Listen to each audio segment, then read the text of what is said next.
मनयो मनुष्याणाम कारणम बंध मोक्षयो, मन ही मनुष्य के बंधन और मोक्ष का कारण है। ये साधारण नहीं है।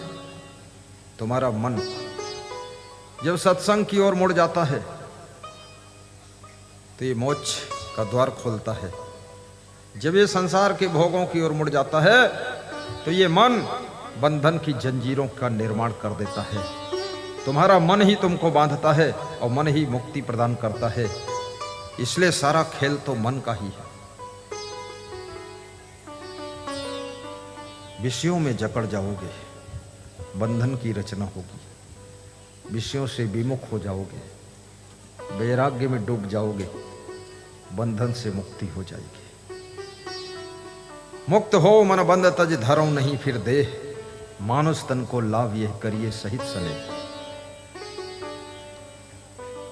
बड़े भागी मानुष तन पावा, बड़े राम कह रहे हैं बड़े भाग्य से मनुष्य का तन मिला। लेकिन बड़ी विचित्र बात है, मनुष्य का तन बड़े भाग्य से मिला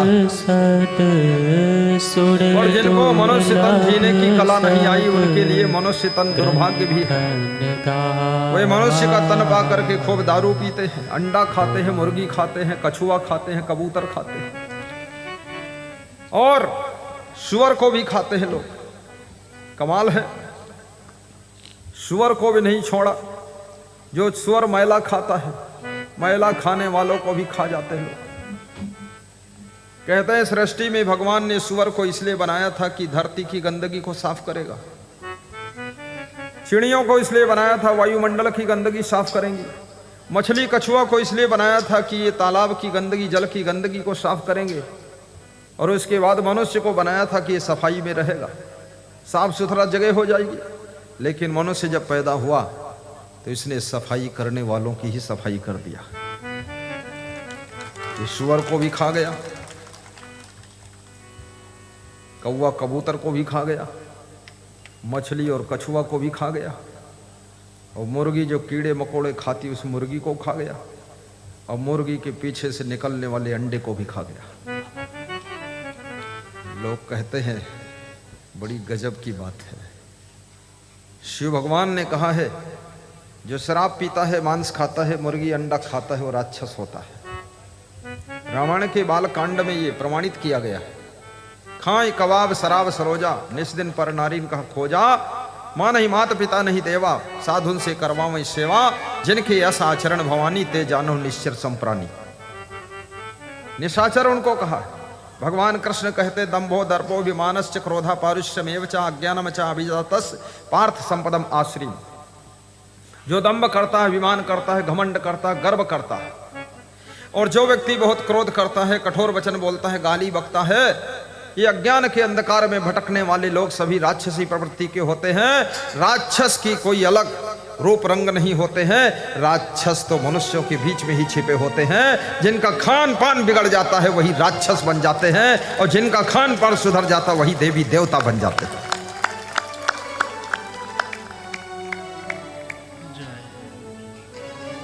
जय युक्ताहार विहारस्य युक्त चेष्टस्य कर्मसु युक्त स्वप्नो बोधस्य योगो बहुत दुःखः।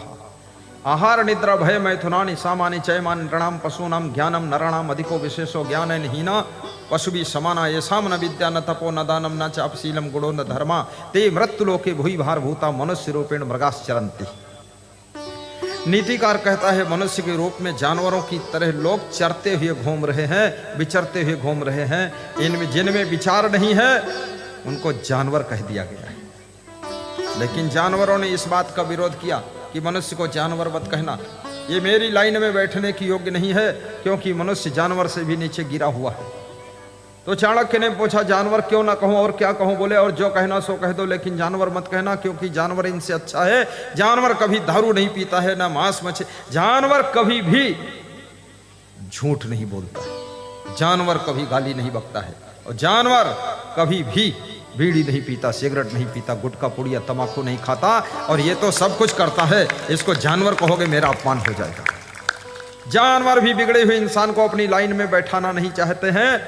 और मनुष्य जो बिगड़ गया, याद रखना, अब जानवर भी लाइन में नहीं बैठाएंगे, वो मनुष्यों की लाइन में रह नहीं गया तो किस लाइन में बैठेगा? वो तो बेलाइन हो गया, वो राक्षसों की लाइन में चला गया।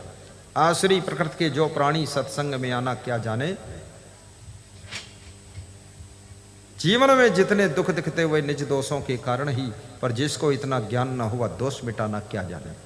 गांजा भांग अफीम चरस बीड़ी सिगरेट पीने वाले इन व्यसनों को जो न छोड़ सके मन बस में करना क्या जाने। उन्नति का साधन सेवा है जिससे ही आत्म शुद्ध होती, पर लोभी मोही अभिमानी सेवक पद पाना क्या जाने, सेवक पद पाना क्या जाने।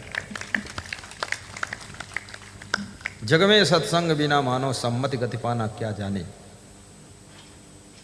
आसुरी प्रकृति के जो प्राणी सत्संग में आना क्या जाने। सत्संग में कोई दैवी संपदा से विभूषित, नारी के रूप में नारायणी, नर के रूप में नारायण, पुरुष के रूप में पुरुषोत्तम, सबके बीच में सर्वोत्तम, नर के रूप में नरोत्तम, वही सत्संग की सरिता में डुबकी लगाने के लिए पहुंचते हैं।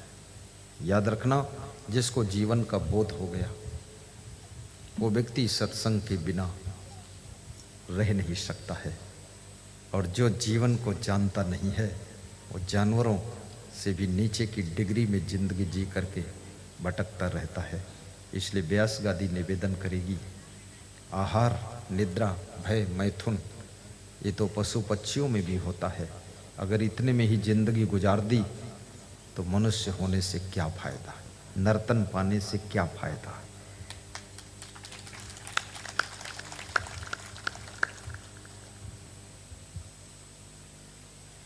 राम का नाम लिया ही नहीं, रावण बनकर जिंदगी जीते रहे तो ऐसे मानुष तन पाने से क्या फायदा।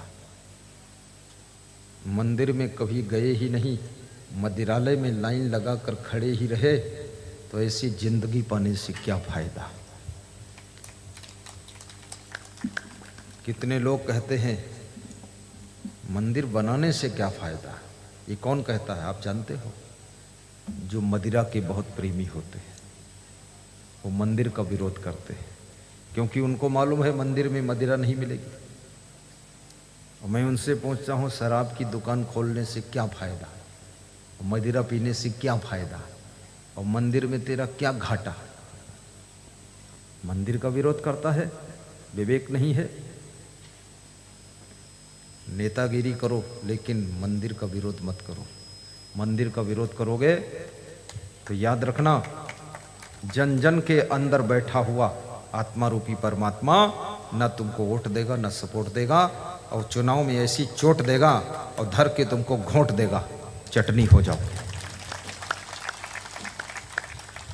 भगवान का विरोध करने वाले लोग, भगवान की निंदा करने वाले लोग, मंदिर की निंदा करने वाले लोग संसार में न स्वार्थ में सफल होते हैं न परमार्थ में सफल होते हैं। इसलिए याद रखना, चुनाव लड़ो, राजनीति करो, चुनाव जीतो, पीएम सीएम बनो, इससे हमको मतलब ज़्यादा नहीं है। लेकिन मंदिर का विरोध करोगे तो एक भी वोट नहीं दी जाएगी, ये समझ लेना। क्योंकि मंदिर में भक्ति होती है, मंदिर से संस्कार मिलते हैं, मंदिर से हमारा मन अंदर अंदर शुद्ध होता है। मदिरालय की कभी निंदा नहीं किया, मंदिर की निंदा करते हो, राक्षस कहीं का, शर्म नहीं आती है। कितने लोग कहते हैं मंदिर में क्या बीमार होगे तो इलाज कराने जाओगे। इतना भी तुमको ज्ञान नहीं, मंदिर इलाज कराने के लिए नहीं होता है। मंदिर उस इलाज को करता है, मन की बीमारियों का इलाज मंदिर में होता है, आश्रम में होता है, सत्संग में होता है, भक्ति में होता है। मन की बीमारियों का इलाज वहां होता है। शरीर की बीमारियों का इलाज हॉस्पिटल में होता, चिकित्सालय में होता है। शरीर की बीमारियों की दवाई मेडिकल स्टोर पर मिलती है, लेकिन याद रखना, मन की बीमारियों का इलाज कोई हॉस्पिटल में नहीं होता, कोई डॉक्टर भी नहीं कर सकता है। डॉक्टर के अंदर भी मन की बीमारियां भरी हुई हैं, काम, क्रोध, लोभ, मोह, ईर्ष्या, द्वेष। इसको मिटाने वाला मंदिर है, मिटाने वाला आश्रम है, मिटाने वाली भक्ति है। इन मन की बीमारियों को दूर करने वाला सत्संग है, इसलिए मंदिर की आवश्यकता है। जय जय। वो मंदिर में भी दवाई ढूंढ रहे हैं, बुखार की दवा मंदिर में लेने गए, इतनी बुद्धि नहीं। वो मंदिर में भी खड़े हैं कि कैंसर का इलाज कर दो, हे राम भगवान तुम ऑपरेशन कर दो। राम भगवान तेरे मन के अंदर जो काम वासना का कैंसर उसका इलाज करेंगे। जो तेरे अंदर क्रोध की शुगर बनी हुई है, बढ़ती ही जा रही है, उसका इलाज वहाँ होता है। वहाँ ये बुखार और जुखाम का इलाज नहीं होता है। बुखार और जुखाम का इलाज तो बहुत मिल जाएगा, लेकिन जो आपके मन में बुखार चढ़ा है उस बुखार को कौन उतारेगा? ये काम वासना की फीवर को कौन उतारेगा? ये क्रोध की आग को कौन बुझाएगा? उसको बुझाने का काम पूजा पाठ भक्ति के माध्यम से मंदिर और आश्रमों में होता है। इसलिए घर घर में गांव गांव में मंदिर होना चाहिए और घर घर में गांव गांव में सत्संग होना चाहिए, तभी जीवन धन्य हो सकता है, अन्यथा जिंदगी जानवरों से ज्यादा नीचे गिर सकती है। बोलिए